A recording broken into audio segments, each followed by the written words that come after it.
মাধ্যমিকের খুবই গুরুত্বপূর্ণ একটি বিষয় হলো ইতিহাস। আজ আমি তোমাদের ইতিহাসের প্রশ্নমান ৮-এর খুবই গুরুত্বপূর্ণ প্রশ্নগুলি দেব এবং এই প্রশ্নগুলি তোমরা লাস্ট মিনিট সাজেশন হিসেবেই ধরে রাখো। প্রশ্নগুলো তোমরা অতি অবশ্যই রেডি করে যেও।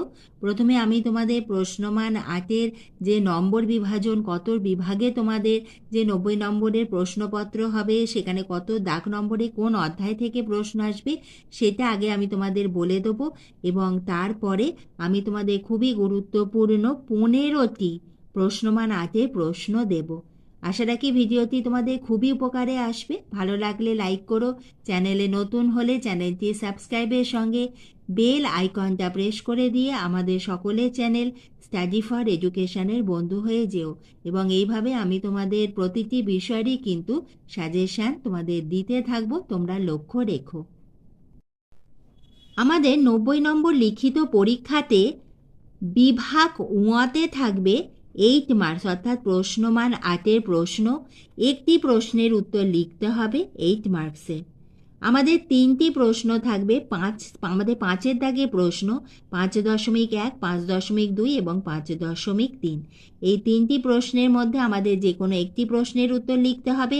5.1-এর প্রশ্নটি হবে দ্বিতীয় অথবা তৃতীয় অধ্যায় থেকে, 5.2-এর প্রশ্নটি হবে চতুর্থ অথবা পঞ্চম অধ্যায় থেকে, 5.3-এর প্রশ্নটি হবে ষষ্ঠ অথবা সপ্তম অধ্যায় থেকে। তোমাদের 8 মার্কসের প্রশ্ন প্রথম ও অষ্টম অধ্যায় থেকে হবে না। এবং তোমাদের যে 3টি প্রশ্নের মধ্যে যে তোমরা একটি উত্তর লিখবে, তার তোমাদের 15 থেকে 16টি বাক্যে লিখতে হবে এবং এখানে 16টি বাক্য, তোমরা যদি 20-21টা বাক্য লেখো কোনো অসুবিধে নেই এবং অতি অবশ্যই পয়েন্ট করে লিখবে। আমরা যেমন রচনা লিখি বা আমাদের যে প্রবন্ধ রচনা, সেই প্রবন্ধ রচনার সময় আমরা যেমন পয়েন্ট করে লিখি, প্রথমে থাকে আমাদের ভূমিকা এবং তারপরে বিষয়বস্তুগুলোভাবে লিখে শেষে যেমন আমাদের উপসংহার থাকে, তো সে ঠিক তেমনই তোমাদের 8 মার্কসের উত্তর যখন লিখবে তখন অতি অবশ্যই তোমাদের যে বিভিন্ন যে পয়েন্ট, সেইভাবে পয়েন্ট করে লিখবে, তাহলে দেখবে তোমাদের নম্বর খুব ভালো হবে। আমাদের প্রশ্নমান ৮-এর প্রথম প্রশ্ন খুবই গুরুত্বপূর্ণ, স্টার দিয়ে রাখো। মানব প্রকৃত ও শিক্ষার সমন্বয়ে রবীন্দ্রনাথ ঠাকুরের শিক্ষা চিন্তা আলোচনা করো। দ্বিতীয় প্রশ্ন, সংক্ষেপে মহাবিদ্রোহের 1857 খ্রিস্টাব্দে চরিত্র বিশ্লেষণ করো। তৃতীয় প্রশ্ন, এটাও তোমরা স্টার দিয়ে রাখো, দ্বিতীয়টাও তোমরা স্টার দিও। প্রতিটি প্রশ্ন ইম্পর্টেন্ট। 20 শতকের ভারতের নারী আন্দোলনে চরিত্র ও বৈশিষ্ট্য লেখো। আমি তোমাদের যে 15টি প্রশ্ন দিচ্ছি, যে প্রশ্নটা অসুবিধা হবে অতি অবশ্যই আমাকে দাগ নম্বর দিয়ে কমেন্ট বক্সে লিখে জানাও, আমি তোমাদের উত্তর লিখিয়ে দেবো। 4-এর প্রশ্ন, প্রাচ্য পাশ্চাত্য দ্বন্দ্ব কি, ভারতে পাশ্চাত্য শিক্ষার প্রসার সম্পর্কে যা জানো লেখো। সাঁওতাল বিদ্রোহের কারণ ও ফলাফল লেখো। বাংলায় কারিগরি শিক্ষা বিকাশের সংক্ষিপ্ত বিবরণ দাও। অহিংস অসহযোগ আন্দোলনের সময়কালে ভারতের কৃষক আন্দোলনের বিবরণ দাও। মিরাট ষড়যন্ত্র মামলার গুরুত্ব উল্লেখ করো।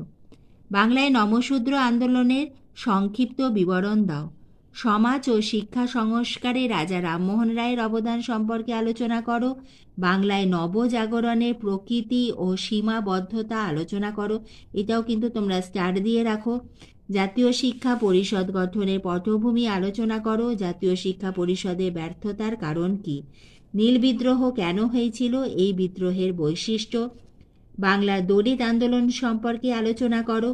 বিদ্যাসাগরের নেতৃত্বে বিধবা বিবাহ আন্দোলন।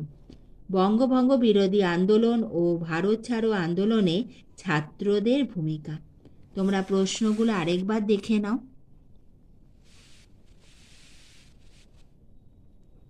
আশা রাখি এই প্রশ্নগুলির মধ্যে তোমরা নিশ্চয়ই কমন পাবে এবং এইভাবে আমি তোমাদের অন্য বিষয়েরও কিন্তু সাজেশন দিতে থাকবো।